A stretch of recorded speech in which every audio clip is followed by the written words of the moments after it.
औज़ुबिल्लाहिमिनश्शैतानिर्रजीम बिस्मिल्लाहिर्रहमानिर्रहीम। अस्सलामु अलैकुम स्टूडेंट्स, हाउ आर यू। आज हम क्लाइंट ईयर के बारे में पढ़ेंगे। इसका इंट्रोडक्शन हमने लास्ट लेक्चर के अंदर पढ़ा था, लेक्चर नंबर 11 के अंदर। आज के लेक्चर के अंदर हम क्या चीज़ पढ़ेंगे, जो हमारा क्लाइंट है उसके अंदर जनरल डिज़ाइन इश्यूज क्या क्या होते हैं और उन डिज़ाइन को सॉल्व करने के लिए कौन कौन से गाइडलाइंस अवेलेबल हैं, और ये क्लाइंट्स के ऊपर हमें डाटा कैसे शो करना चाहिए। मैंने आपको लास्ट लेक्चर के अंदर भी बताया था, जब भी क्लाइंट की बात करूँगा तो इससे मुराद ये है कि वेब ब्राउज़र जो आप लैपटॉप के अंदर यूज़ करते हैं, कंप्यूटर के अंदर यूज़ करते हैं, या माइक्रो ब्राउज़र जो आपके मोबाइल्स के अंदर मौजूद है। तो client is equal to browser इस लेक्चर के अंदर। फिर उसके बाद यूज़र को इंटरफेस जो है वो कैसा होना चाहिए, किस तरह की प्रेजेंटेशन होनी चाहिए इंटरफेस की, डाटा किस तरह के प्रेजेंट किया जाए, वैलिडेटिंग यूज़र इनपुट्स, यूज़र की जो इनपुट्स हैं वो उनको वैलिडेट किया जाए। उनको वैलिडेट करने का मकसद क्या होता है ये भी हम देखेंगे, क्यों ज़रूरी है वैलिडेशन यूज़र की इनपुट। उसके अलावा कम्युनिकेशन विद सर्वर के साथ जो कम्युनिकेशन होती है, एक जो यूज़र होता है उसने अपनी जो भी रिक्वेस्ट क्यूरी करनी होती है सर्वर से, तो सर्वर वापस भेजता है, तो वो कम्युनिकेशन कैसे होती है उस बारे में हम देखेंगे। उसके बाद मैनेजिंग कन्वर्सेशनल स्टेट। जब एक दफ़ा कन्वर्सेशन स्टार्ट हो जाती है, चैट स्टार्ट हो जाती है क्लाइंट और सर्वर के दरमियान, तो उसको मैनेज रखना था, यानी उसको मेंटेन रखना था, चलती रहनी चाहिए। ये नहीं कि एक दफ़ा बात शुरू हो गई है तो जब एक दफ़ा बात शुरू हो जाए तो आपस में एक दूसरे को जान पहचान हो जानी चाहिए। तो जब जान पहचान होगी तो फिर ठीक रहेगा, बात सही हो जाएगी। नहीं होगी तो फिर हर दफ़ा जो है यूज़र को या क्लाइंट को कुछ जो है वो हर्डल्स पेश आ सकती हैं। इस बारे में मज़ीद डिटेल से देखेंगे। मैं आपको बता दूं कि आपने अभी तक चैनल को सब्सक्राइब नहीं किया तो प्लीज़ चैनल को सब्सक्राइब करें, और आपको कोई बात समझ नहीं आती तो आप ज़रूर पूछें।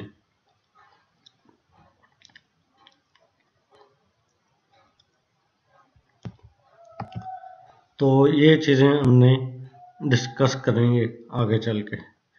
तो आगे आता है general design issues and guidelines. Java to Enterprise Edition platform encourages thin client architecture and are not dumb। तो जावा प्लेटफॉर्म के अंदर जो थिन क्लाइंट आर्किटेक्चर है वो यूज़ किया जाता है। Client must perform the following. Client जो है वो क्या क्या कर सकता है, क्लाइंट के साथ हम क्या क्या कर सकते हैं, ये चीज़ें। Logic for the views may be program on the client or downloaded from a server. जो डाटा है, प्रेजेंटेशन है इंटरफेस की, वो किस तरह होनी चाहिए, वो जो आपका पीछे जो आपका प्रोग्राम रन हो रहा होता है उसकी प्रोग्रामिंग पे डिपेंड करता है कि प्रोग्रामिंग कैसी है, डाटा किस तरह का है, और हमने क्या शो करवाना है, और उसके लिए किस तरह का यूज़र इंटरफेस बेहतर रहता है, ये चीज़। और उसके बाद वैलिडेटिंग यूज़र इनपुट।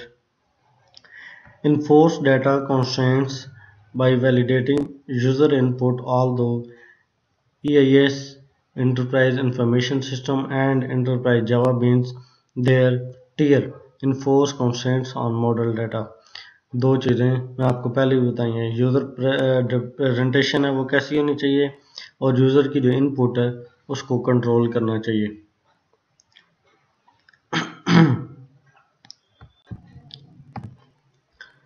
उसके बाद कम्युनिकेटिंग विद द सर्वर। जो कम्युनिकेशन है सर्वर के साथ, communication is initiated by client usually. तो कम्युनिकेशन जो है वो क्लाइंट ही स्टार्ट करता है जब भी होती है स्टार्ट, क्योंकि सर्वर तो आपको नहीं कहता कि जी आप अपना ब्राउज़र ऑन करें और मुझे ये वाली रिक्वेस्ट भेजें। आपके ही माइंड में कोई क्वेश्चन होता है, कोई क्यूरी होती है, आप ब्राउज़र ओपन करते हैं और वो क्वेश्चन टाइप करते हैं। Users client must present that request to the server using a protocol they both understand. User जो है उसने क्लाइंट के ऊपर जो भी क्वेरी या रिक्वेस्ट सेंड करनी है सर्वर के पास, वो एक खास प्रोटोकॉल के जरिए सेंड करनी है। और वो प्रोटोकॉल जो है ना वो दोनों को समझ आना चाहिए, क्लाइंट को भी समझ आ रहा हो और प्रोटोकॉल को भी समझ आ रहा हो। यानी दोनों को, जब दो लोग आपस में बात कर रहे हो तो उनकी लैंग्वेज सेम होनी चाहिए, दूसरे को समझ तो आए ना वो बात क्या करना चाह रहे हैं।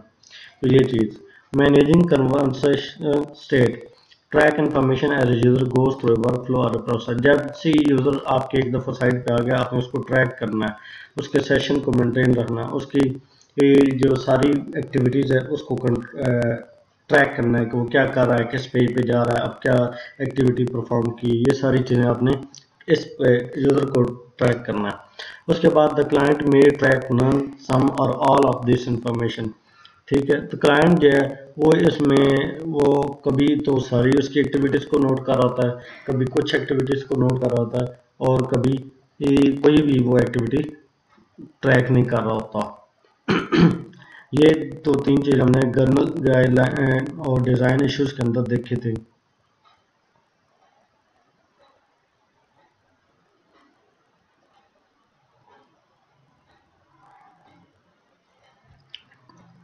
यानी कि ये चीज़ें जो स्टार्ट में हम देखें, प्रेजेंटिंग यूजर इंटरफेस, वो हमने यहाँ पे पढ़ा है, ये वाला। उसके बाद वैलिडेटिंग यूजर इनपुट, ये हमने इधर पढ़ा है।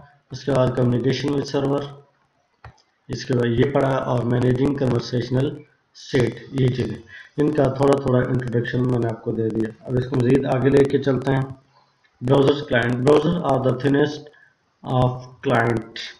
ठीक है, ये they display data to the user. Browsers का क्या काम होता है, को डाटा डिस्प्ले करते हैं यूजर्स को।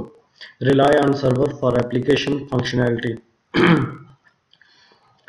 ब्राउज़र्स के अंदर जो भी आपको चीज़ नज़र आ रही है, जो भी आप एक्टिविटी परफॉर्म करते हैं और उसके अगेंस्ट कोई एक्शन होता है या कोई फंक्शन परफॉर्म होता है, तो वो सर्वर पर डिपेंड कर होता है। यानी उस सर्वर के ऊपर उस जो एक्टिविटी आपने की है उससे रिलेटेड क्या प्रोग्रामिंग हुई हुई है।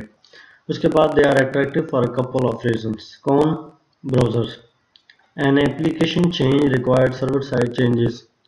ठीक है, any application change required server side changes, browser are always almost unaffected. यानी एक इसमें वजह ये है कि क्लाइंट्स यूज़ करने की जो भी चेंज होती है वो आपके सर्वर के ऊपर चेंज होगी, ब्राउज़र के ऊपर नहीं चेंज होगी। यानी अगर की वेबसाइट आप विजिट करते हैं, कोई सिस्टम चलाते हैं, तो उस सिस्टम जो बना हुआ है उसके ऊपर उसमें चेंज होती है।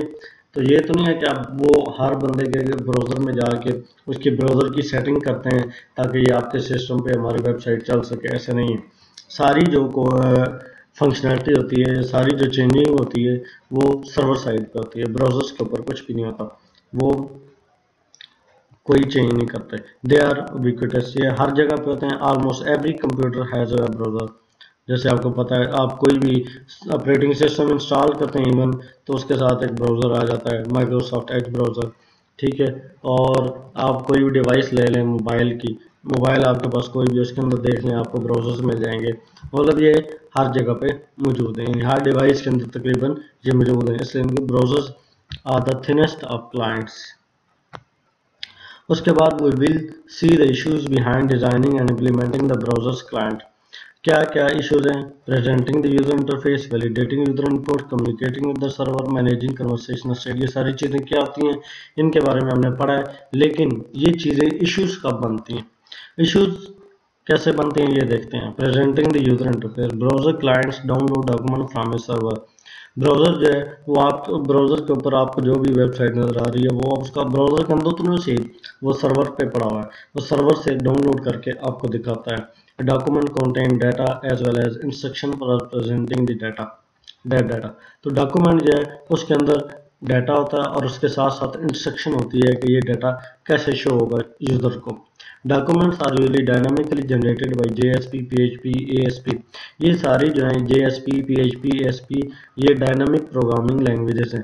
ठीक है, इनका सर्वर के साथ कनेक्शन होता है और ये आप ब्राउज़र के थ्रू रिक्वेस्ट सेंड करते हैं, तो ये जो लैंग्वेजेस हैं JSP, PHP, ये सर्वर से डॉक्यूमेंट डाउनलोड करके आपको प्रेजेंट करती हैं। पेजेस एंड रिटन इन, ठीक है जी, डायनामिक पेजेस इन लैंग्वेजेस के अंदर रिटर्न होते हैं। और भी लैंग्वेजेस हैं, ये पॉपुलर है। Representational markup language such as HTML, जो आपकी प्रेजेंटेशन यानी आपको जो सामने डिज़ाइन नज़र आ रहा होता है, स्ट्रक्चर नज़र आ रहा होता है, वो सारा HTML से बनता है। तो there are other alternative to HTML। HTML सिर्फ नहीं है, और भी लैंग्वेजेज हैं, WHTML है, CHTML है, XHTML है और VML है। ठीक है, ये सारी लैंग्वेजेज हैं, ये प्रेजेंटेशन यानी आर्किटेक्चर या स्ट्रक्चर को बनाती हैं। और ये वाली जो लैंग्वेज है, ये तीनों डाटा को डाउनलोड करके आपको इस स्ट्रक्चर के अंदर, जो स्ट्रक्चर आपने लैंग्वेजेस के अंदर बनाया होता है, उसके अंदर शो करती हैं। यानी ये जस्ट डाउनलोड करती हैं और ये शो करवाती हैं। Browsers have a couple of strength. क्या स्ट्रेंथ है जिनके पास? They offer a familiar environment, यानी ज़्यादातर ब्राउजर आप ओपन करें सेम ही होता है। ये नहीं है कि किसी ब्राउजर के अंदर सर्च बार ऊपर बनी हुई है, किसी के अंदर नीचे। डिज़ाइन में फ़र्क हो सकता है, लेकिन काम जो है सबका सेम ही है। Browser clients can be easy to implement. Browser जो है कोई इतना मुश्किल नहीं है इंस्टॉल करना, ठीक है, या इसमें कोई अपडेट करना कोई इतना मुश्किल काम नहीं है। Browser show only limited interactivity. Limited activity जो होती हैं कैसे होती हैं? HTML tags with hyperlink document, जहाँ जहाँ पे सिर्फ लिंक बना है वहाँ पे आप किसी लिंक पे क्लिक कर सकते हैं, यानी अगले पेज पे तब भी जाएंगे जब लिंक होगा। लिंक ही नहीं है तो आप उस पर क्लिक करते रहेंगे तो वो नेक्स्ट पेज पे कैसे जाएगा? नहीं जा सकता। तो इसलिए कहता है कि ब्राउज़र लिमिटेड, ब्राउज़र के पास लिमिटेड इंटरेक्टिविटी होती है, जितनी उसको इंस्ट्रक्शन मिलती होती है सिर्फ उतना काम करता है। Using JavaScript CSS DOM interactivity can be enhanced called HTML document. JavaScript के साथ जो है ये डॉम इंटरेक्टिविटी भी होती है। डॉम क्या होता है? डॉक्यूमेंट ऑब्जेक्ट मॉडल, यानी आपका जो पूरा पेज है उसके अंदर मुख्तलिफ सेक्शन बने हुए हैं। सबसे ऊपर आपको लोगो शो हो रहा है, दरमियान में आपको आर्टिकल शो हो रहा है, एंड पे दरमियान में जो फुटर होता है वेबसाइट का, यानी लास्ट सेक्शन में एंड वाला सेक्शन होता है, वहाँ पे कॉन्टैक्ट नंबर या इस तरह की कुछ चीज़ लिखी होती है। तो आपने जो लास्ट वाला सेक्शन वो एक अलहदा डॉम है, दरमियान वाला एक अलहदा, ऊपर वाला एक अलहदा डॉम है। DHTML documents are inconsistent and difficult to create portable HTML based client। तो DHTML डॉक्यूमेंट्स जो हैं वो इनकन्सिस्टेंट होते हैं और उनको क्लाइंट के बेस हिसाब से उसको मैनेज करना थोड़ा सा मुश्किल होता है। Validating user input.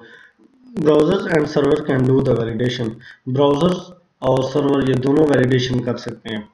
जैसे कि credit card field should not be empty on A form. मैंने आपको बताया था स्टार्ट में कि ये वैलिडेशन क्यों जरूरी होती है, इसलिए जरूरी होती है फॉर एग्जाम्पल आप कोई ऑनलाइन चीज़ खरीद रहे हैं और आप वो कहता है कि जी आप अपना क्रेडिट कार्ड नंबर इंटर करें और आप इंटर करते नहीं हैं, वैसे ही सबमिट या बाय का बटन या कोई भी बटन जो है वो प्रेस कर रहे हैं, तो अगर आप उसमें क्रेडिट कार्ड डालेंगे नहीं तो आप वो उसके बगैर तो शॉपिंग नहीं कर सकते। क्रेडिट कार्ड नंबर डालेंगे तो शॉपिंग होगी ना। तो उसमें फिर वैलिडेट भी तो उसको करना है कि ये जो क्रेडिट कार्ड आपने डाला है ये ठीक है ये नहीं है, ये सारी चीज़ें उस वजह से यूज़र की जो इनपुट होती है उसको वैलिडेट करना जरूरी होती है। Server checks the given information is a valid card information and is there any balance there. ताकि वो ये भी चेक करते हैं, सर्वर्स बताते हैं कि आपने जो कार्ड दिया उसके अंदर बैलेंस है भी है कि नहीं है। ये सारा जो डायनामिक लैंग्वेजेस हैं उनके जरिए होता है। कुछ APIs हैं, पेमेंट गेटवेज हैं, इन सब चीज़ों के जरिए से ये कार्ड चेक होते हैं, उनका बैलेंस चेक होता है। उसके बाद browsers validation can be done using. Browser validation कैसे होती है? जावास्क्रिप्ट कोड जो ये जावास्क्रिप्ट लैंग्वेज है, ठीक है, इसके ज़रिए से हम वैलिडेशन लगा सकते हैं, फॉर्म के ऊपर लगा सकते हैं। फॉर्म का मतलब ये जो आपके ऊपर जब भी आप कोई चीज़ ऑनलाइन फॉर्म फिल करते हैं, मतलब अपना नाम लिखते हैं, एज लिखते हैं और shopping card credit card number लिखते हैं, मतलब चीज़ें फॉर्म जो फिल होता है वो फॉर्म को वैलिडेशन करनी है। यानी आप बाद तक आप फॉर्म फिल करते हैं, वो कहता है जी आपने यूज़र नेम नहीं लिखा हुआ, यूज़र नेम ऐसे लिखें, पासवर्ड नहीं मैच कर रहा, पासवर्ड ऐसा होना चाहिए। वो जो जहाँ पे लिख रहे होते हैं उसको फॉर्म कहते हैं। वो फॉर्म की वैलिडेशन है वो जावास्क्रिप्ट से भी हो सकती है। HTML5 required and type properties of a field but it does not work in browser. अब HTML जो थोड़ी एडवांस हो गई है, 5 आई है, नई HTML आई है, इसके अंदर क्या होता है जो उसकी जो प्रॉपर्टीज़ हैं, जो मुख्तलिफ फील्ड्स होती हैं फॉर्म के अंदर, जो जहाँ पे आप टाइप करते हैं वो फील्ड वैलिडेट करता है। ये HTML5 के अंदर तो बता रहा है कि जो पुराने ब्राउज़र हैं ना उनके अंदर ये फंक्शनलिटी है, ना HTML जो ओल्ड वर्जन की है ना उसके अंदर फंक्शनलिटी है। Use JSP custom tag that generate portable JavaScript code. JSP जो पोर्टेबल जावास्क्रिप्ट कोड जनरेट करती है जिससे आप वैलिडेशन यूज़र की इनपुट की कर सकते हैं। ये उसने कुछ एग्जांपल दी हुई है, जैसे एक फॉर्म है, फॉर्म नेम अकाउंट, ठीक है जी। तो इस फॉर्म के अंदर ये फॉर्म का एक नेम है, अकाउंट फॉर्म, मेथड, पोस्ट है। मेथड जो दो तरह के होते हैं, एक गेट होता है, एक पोस्ट होता है। और एक्शन लिखा हुआ है http://acme.sound.com create account on submit is equal to return check family name। ठीक है जी, ये एक फॉर्म का टैग था, स्टार्ट हुआ है यहाँ पे, और उसके बाद एक और पी का टैग हुआ है, टेक्स्ट है। यहाँ पे फैमिली नेम लिखा है, उसके आगे input type is equal to text name is equal to family name. ये इसका हर जो HTML के अंदर हर जो एक टैग होता है उसका एक नाम रखा जाता है, ये उसका एक नाम रखा है। जैसे यहाँ पे फॉर्म का नेम है, ऐसे यहाँ पे इस इनपुट का नेम फैमिली नेम है। उसके बाद ये एक उसने बटन बनाया हुआ है, बलून का मतलब है सेंड इट। ठीक है, उसके ऊपर लिखा होगा सेंड इट। जब उस पर क्लिक करते हैं ना, जहाँ पे जैसे लॉगिन लिखा होता है, साइन अप लिखा होता है, ऐसे ही सेंड इट लिखा हुआ है। ठीक है, ये एक फॉर्म है HTML फॉर्म। अब इसमें देखें, यहाँ पे जावास्क्रिप्ट का कोड रन होगा, on submit is equal to return check family name. तो ये फंक्शन क्या है, ये इधर बना हुआ है इस नेक्स्ट स्लाइड के अंदर। स्क्रिप्ट लैंग्वेज जावास्क्रिप्ट, इसका मतलब है कि यहाँ से जावास्क्रिप्ट का कोड शुरू हो गया। फंक्शन स्टार्ट हो रहा है, ये फंक्शन का नेम है चेक फैमिली नेम। ठीक है, जब भी फंक्शन का नेम होता है उससे आगे पैरेंथेसिस आती हैं, फंक्शन स्टार्ट हो रहा है और यहाँ पे फंक्शन एंड हो रहा है। इसके दरमियान में एक वेरिएबल क्रिएट किया, उसका नाम है फैमिली नेम। ठीक है, और फैमिली नेम के अंदर उसने क्या रखा है, विंडो डॉट डॉक्यूमेंट, यानी ये जो आपकी विंडो ओपन है इसके अंदर जो डॉक्यूमेंट है उसका अकाउंट फॉर्म। यानी ये फॉर्म कौन सा है, अकाउंट फॉर्म। एक पेज के ऊपर बहुत सारे फॉर्म्स होते हैं, आपने अकाउंट फॉर्म लिखना है। अकाउंट फॉर्म के बाद अकाउंट फॉर्म के अंदर कौन सी फील्ड करनी है, फैमिली नेम, ये वाली। फैमिली नेम की वैल्यू वो इस वेरिएबल में सेव करवा लेता है फैमिली नेम के अंदर। फिर वो चेक करता है, अगर family name is equal to empty, अगर फैमिली नेम एम्प्टी है तो फौरन आपके सामने एक मैसेज आ जाएगा, you didn't enter a family name. ठीक है जी, आपने फैमिली नेम एंटर नहीं किया, रिटर्न फॉल, यानी दोबारा आपको उसी पेज फील्ड के ऊपर ले जाएगा कि प्लीज़ यहाँ पे फैमिली नेम एंटर करें। अदरवाइज अगर आपने ऐड किया तो फिर फॉर्म नेक्स्ट पेज पे आपको ले जाएगा, यानी कि आपने सही इंफॉर्मेशन ऐड की है, वैलिड इनपुट ऐड की है। वैलिडेटिंग यूजर इनपुट यूजिंग जावास के बेनिफिट्स क्या होते हैं, improve the responsiveness of the interface, फौरी आपको रिस्पांस मिल जाता है कि ये चीज़ हमारी गलत है, ये सही नहीं है। ठीक है, ये फॉर्म, ये फील्ड रह गई थी, यहाँ पे हमने यूजर नेम नहीं लिखा, यहाँ पे पासवर्ड नहीं लिखा। इंस्टेंटली रिपोर्ट एनी एरर, जैसे कोई एरर आता है फौरन ही हमें पता चल जाता है। JavaScript at the disadvantages, the client consume more bandwidth and time because it download JavaScript by HTML। HTML JavaScript का एक डिसएडवांटेज ये है कि जब ये पेज डाउनलोड HTML हम पे कोई भी पेज ओपन करते हैं, जो फ्रंट पेज आता है उसमें JavaScript भी साथ डाउनलोड होती है, तो डाउनलोड होने में थोड़ा सा टाइम लगता है, इसलिए वो बैंडविड्थ भी ज़्यादा यूज़ करती है जावास्क्रिप्ट। तो इसलिए कह रहा है कि इसका ये इसका बैंड एडवांटेज है कि बैंडविड्थ ज़्यादा यूज़ होती है। जब बैंडविड्थ ज़्यादा यूज़ होती है तो पेज को लोड होने में थोड़ा टाइम लगता है। जैसे आपने देखो वेबसाइट होती है, थोड़ा खुलने में देर लग जाए तो आप ज़्यादा देर उस पर रुकते ही नहीं, आप और कहीं भी चले जाते हैं। तो ये इसका डिसएडवांटेज है। We can improve it by, कैसे इम्प्रूव होगा, place common use validation function in a separate source file, जितनी भी वैलिडेशन वो एक सेपरेट फाइल के अंदर रख लें। ठीक है, और use script element associated to reference this file. और स्क्रिप्ट एलिमेंट जो है जैसे SRC यहाँ पे लिखा होगा, आपने इसमें नहीं लिखा हुआ, वैसे ये स्क्रिप्ट जो लैंग्वेज है इसके अंदर वो कहता है कि आप SRC लिखें और जो आपने सेपरेट फाइल बनाई है उसका URL लिख दें कि वो फाइल उस जगह पे पड़ी है। तो इससे क्या होता है कि थोड़ा जो बैंडविड्थ है वो थोड़ी कम यूज होती है। ठीक है, समझ आ गई यहाँ तक। उसके बाद communicating with the server, browser uses HTTP protocol for communication. Browser जो हैं वो सर्वर के साथ कम्युनिकेशन के लिए प्रोटोकॉल यूज़ करते हैं, उसको HTTP प्रोटोकॉल कहते हैं, hyper text transfer protocol. User generally interact with the client by clicking hyper linked text और इमेज। यूज़र जो भी है वो उसके सर्वर के साथ जब भी इंटरेक्ट होता है क्लाइंट के साथ ब्राउज़र के अंदर, जिसमें कोई एक्टिविटी करनी होती है, तो वो या तो किसी लिंक पे क्लिक करता है, या किसी इमेज पे क्लिक करता है, या किसी और चीज़ पे क्लिक करता है, यानी जब उसमें कोई इवेंट करता है, यानी कोई एक्टिविटी करता है, क्लिक करता है, कुछ करता है। Browser client translate these gesture into HTTP request for web browser. जब भी यूज़र जो है क्लाइंट के ऊपर क्लिक करता है इमेज पे या लिंक के ऊपर, तो वो उसकी जो क्लिक होती है उसको ट्रांसलेट करता है, ठीक है, प्रोग्रामिंग लैंग्वेज के अंदर, और HTTP के थ्रू वो रिक्वेस्ट जो है वो आपकी क्यूरी जो है वो सर्वर के ऊपर भेज देता है। यानी आपने किसी लिंक पे क्लिक किए तो आपके तो जहन में ही कि मैं इस लिंक पे क्लिक करूँगा उस वेबसाइट पे चला जाऊँगा, लेकिन उसके पीछे क्या होता है, जब आप क्लिक करते हैं तो वो यूआरएल जिस पे आपने क्लिक किया था वो यूआरएल जो है HTTP जो है ये प्रोटोकॉल ब्राउज़र के ज़रिए सर्वर के पास जाता है। फिर सर्वर जो है वो आगे समझता है उसको कि आपने क्या रिक्वेस्ट की है। Request to retrieve data from the server, जो रिक्वेस्ट के लिए आप रिक्वेस्ट करते हैं सर्वर के लिए, normally map to HTTP get request. ये यहाँ पे मैंने आपको बताया था कि फॉर्म के अंदर जो भी होते हैं दो तरह के रिक्वेस्ट मेथड होते हैं, एक पोस्ट होता है, ये पोस्ट लिखा हुआ है ना POST, ये यहाँ पे गेट भी लिखा होता है।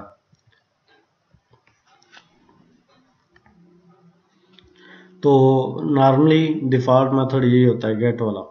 अगर आप वहाँ पे पोस्ट नहीं लिखते थे, यहाँ पे ये अगर मेथड ये वाले दो लफ्ज़ ना लिखे हो method is equal to post, तो ब्राउज़र जो है ये समझेगा कि यहाँ पे आपने गेट मेथड यूज़ किया। Request URL includes parameter in a query string. Get method के एक और ये भी होता है कि जब आप ये गेट मेथड यूज़ करते हैं तो जो भी आपने रिक्वेस्ट की होती है वो ऊपर आपको URL में शो हो रही होती है, लेकिन अगर आप वो पोस्ट मेथड यूज़ करते हैं तो वो रिक्वेस्ट जो है वो शो नहीं होती उसके अंदर ऊपर URL के अंदर। Request to delete insert and update data on the server, normally आपने सर्वर के ऊपर कोई चीज़ अपडेट करनी है, डिलीट करनी है या इंसर्ट करनी है तो उसके लिए आप रिक्वेस्ट सेंड करते हैं। तो map to HTTP post request and URL will be like, ये URL है, ठीक है, कॉड ये वेबसाइट का नेम है, ठीक है, आगे उस वेबसाइट उस पेज जिस पेज पे आप क्लिक करते हैं जो उस पेज का नाम लिखा है cod.jsp, ठीक है। इसके बाद body of request will include, ठीक है, जो इस पेज के ऊपर आपने जो रिक्वेस्ट की वैसे आती है। Action is equal to add and item ID is equal to EST-27, ठीक है, ये रिक्वेस्ट होती है। जब आप गेट वाला मेथड यूज़ करते हैं ये वाला, तो आपको ये वाली जो चीज़ ना ऊपर इस ऐसे URL होता है ना, इसके साथ ये वाली चीज़ भी नज़र आ रही होगी ये वाली। लेकिन अगर पोस्ट मेथड यूज़ किया तो फिर आपको ये सिर्फ URL नज़र आएगा, ये वाली चीज़ नज़र नहीं आएगी। तो server must send HTTP response back to the client, जैसे ही आप जो है ये रिक्वेस्ट सेंड करते हैं सर्वर के ऊपर तो सर्वर जो है उसका कोई ना कोई जवाब लाजमी देता है। ठीक हो गया, आगे चलें। इसके बाद मैनेजिंग कन्वर्सेशनल स्टेट। अब तक हमने देख लिया कि हमारे यहाँ क्या था, सबसे पहले इंटरफेस का था, इंटरफेस के बाद यूज़र की इनपुट से उसको वैलिडेट करना, इनपुट्स को वैलिडेट करने के बाद उसकी कम्युनिकेशन कैसे होनी चाहिए ज़रूरत है, जब कम्युनिकेशन होगी उस कम्युनिकेशन को मेंटेन रखना है। Managing conversational state. HTTP is a request response protocol, ये आपको अब तक समझ आ गई होगी। HTTP रिक्वेस्ट लेके जाता है और रिस्पॉन्स वापस लेके आता है सर्वर से, तो इसलिए इसको कहते हैं request response protocol. Individual request are treated independently, हर जो रिक्वेस्ट है वो HTTP जो भी आप रिक्वेस्ट करेंगे वो अलहदा से उसको ट्रीट करेगा। ये नहीं है कि एक दफ़ा आपने ट्रीट कर साथ ही डबल क्लिक कर दिए तो वो उन दोनों को एक ही समझेगा, नहीं, पहला जो आपने क्लिक किया उसको अलहदा समझेगा, दूसरा जो क्लिक किया उसको अलहदा समझेगा। HTTP state management mechanism specification specify notation of session and session state. State management क्या होती है, इसके अंदर जो यूज़र होता है उसका एक सेशन मेंटेन किया जाता है। सेशन का मतलब ये है कि वो short lived sequence of services जो आया वेबसाइट पे, उसने क्या क्या सर्विसेज यूज़ किए, रिक्वेस्ट बाय सिंगल यूज़र ने क्या क्या रिक्वेस्ट सेंड किए using a single client access server, ठीक है, एक ही ब्राउज़र के ऊपर है कि आपने कौन कौन सी रिक्वेस्ट की हैं, यानी कौन कौन सी क्यूरी आपने सर्वर के पास भेजी है। सेशन के अंदर ये बात याद रखी जाती है, ऐसे समझ लेंगे आप और मैं बात कर रहे हैं तो जब तक आप और मैं बात कर रहे हैं तब तक मैं आपको याद रखूंगा आपका नाम क्या है, आपने पहली रिक्वेस्ट क्या की है, दूसरी रिक्वेस्ट क्या की है और आगे फर्दर रिक्वेस्ट क्या है। जैसे ही आप बात करना छोड़ देंगे और चले जाते हैं, बंद कर देते हैं कन्वर्सेशन, दोबारा आते हैं, दोबारा से ब्राउज़र ओपन करते हैं, तो फिर जो है दोबारा से आपका एक नया सेशन स्टार्ट होता है, तो इसको सेशन कहते हैं। उम्मीद है समझ आ गई होगी आपको, आगे चलें। Session state is the information maintain in the session across request. Session state के अंदर इंफॉर्मेशन मेंटेन की जाती है जो आपने रिक्वेस्ट के थ्रू भेजी होती है। Session and its states are server functionality. Session जो और इसकी स्टेट को मेंटेन करना ये सर्वर का काम होता है, ब्राउज़र का काम भी होता है लेकिन ज़्यादा काम सर्वर का ही होता है। Browser have to mechanism for coaching catching session state, cookies and URL rewriting. Browsers के अंदर दो मैकेनिज्म होते हैं, एक सेशन को मेंटेन करने का या इंफॉर्मेशन को मेंटेन करने का, एक कुकीज़ और एक यूआरएल रीराइटिंग। कुकी क्या होता है? A cookie is a small chunk of data the server sends for storage on the client. Browser send it in the header of a request each time it requests to the server. ये जैसे आपने अपने browser के अंदर कोई भी website एक दफ़ा लॉगिन की, आप देखते हैं कि बाद वेबसाइट में ऐसा होता है कि आप उधर जाते हैं तो वो पहले से ही लॉगिन होती है, ठीक है। तो वो कैसे होती है? वो बाज़ औक़ात जो ब्राउज़र होते हैं वो अपने कुकीज़ यानी आपका यूज़र नेम, पासवर्ड और आपका टाइम जो है वो कब आपने लॉगिन किया था वो सेव कर लेते हैं। उसके बाद नेक्स्ट टाइम जब आते हैं तो वो फ़ौरन आपको पहचान लेता है कि ये तो पहले वाला ही बंदा है, इसका सेम यूज़र नेम और पासवर्ड है, और फ़ौरन वो आपको उसी लॉगिन कर देता है, ठीक है। और ये कुकीज़ का ये भी होता है, कुछ इनका एक टाइम होता है, उस टाइम के बाद एक्सपायर हो जाती है। टाइम जो प्रोग्रामर होते हैं वो खुद सेट कर सकते हैं कि कितनी देर के लिए कुकीज़ जो हैं वो किसी भी बंदे के कंप्यूटर के ऊपर सेव रहनी चाहिए। उसके बाद वो एक्सपायर हो जाती हैं यानी ख़त्म हो जाती हैं। नहीं, वो जब कुकीज़ एक्सपायर हो गई दोबारा आप वेबसाइट पे जाते हैं तो आपको दोबारा से लॉगिन होना पड़ेगा। उसके बाद cookie support is inconsistent enough to be annoying because some user disable cookies. Cookies में ये मसला होता है, कुछ यूज़र्स हैं वो कुकीज़ को डिसेबल करते हैं, वो ये नहीं चाहते कि कोई वेबसाइट जो है वो हमारा यूज़र ने पासवर्ड अपने पास सेव रखे या ब्राउज़र के ऊपर सेव रखे, हमें ट्रैक करने की कोशिश करे। Some firewalls and gateway filter time, कुछ फायरवॉल्स होती हैं, लोगों ने फायरवॉल इंस्टॉल की होती हैं, ठीक है, ताकि जो है ना कोई हमें ट्रैक ना कर सके, अगर कोई हमें चेक कर रहा है तो उसको फ़ौरन देख सकें, उसके लिए फायरवॉल जो है वो इंस्टॉल, या सिक्योरिटी रीजन के लिए भी फायरवॉल होते हैं, वो सारी जो है वो फायरवॉल जो है वो कुकीज़ को सेव करने नहीं देती। Some browser do not support them, कुछ ब्राउज़र जो कुकीज़ को सपोर्ट ही नहीं करते। Can store only small amount of data in a cookie. आप और दूसरी बात ये कि कुकीज़ में जस्ट थोड़ा सा डाटा होता है, ये नहीं कि आप लंबा चौड़ा 500-600 वर्ड सेव करवा सकें, ऐसा नहीं हो सकता, बहुत लिमिटेड थोड़ा सा डाटा होता है। URL rewriting involves encoding session state with in URL. URL rewriting भी हो सकती है, यानी ऊपर आपको यूआरएल कुछ और नज़र आ रहा है, जैसे ये एक यूआरएल है java petstore.sun.com/cart.jsp, ठीक है जी।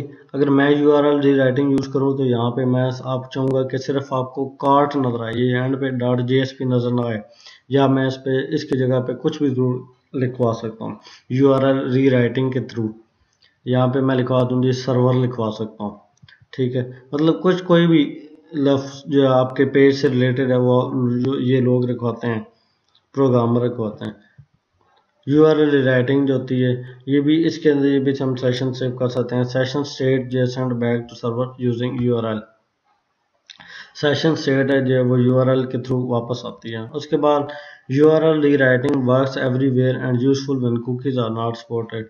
यूआरएल रीराइटिंग हर ब्राउज़र हर टाइम चलती है, ठीक है। जैसे आपको हमने पढ़ा है कि कुकी जो सारे ब्राउज़र सपोर्ट नहीं करते, कुछ लोग डिसेबल करते हैं लेकिन कर देते हैं, लेकिन जो यूआरएल रीराइटिंग है ये हर टाइम हर जगह पे चली होती है, इसका कोई इशू नहीं होता।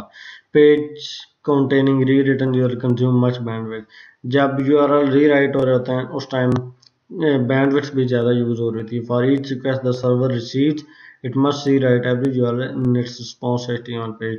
कैसे? यानी असल पेज का नाम कुछ और होता है, जैसे मैंने आपको पीछे बताया कि हम यहाँ पे पेज का नाम कुछ भी रख सकते हैं, एंड पे चेंज कर सकते हैं, लेकिन वो अगर हम कोई और रखते हैं तो जब हम रिक्वेस्ट सेंड करते हैं असल में आती है इस पेज पे, वो फिर उसको ट्रांसलेट करता है, ट्रांसलेट करने के बाद आपको दूसरा शो करवाता है जो आपने रखा होता है इसकी जगह पे। इस वजह से वो कहता है कि बैंडविड्थ जो है वो ज़्यादा यूज़ होती है यूआरएल रीराइटिंग के अंदर। Both cookies and pages containing rewritten URL are vulnerable to unauthorised access.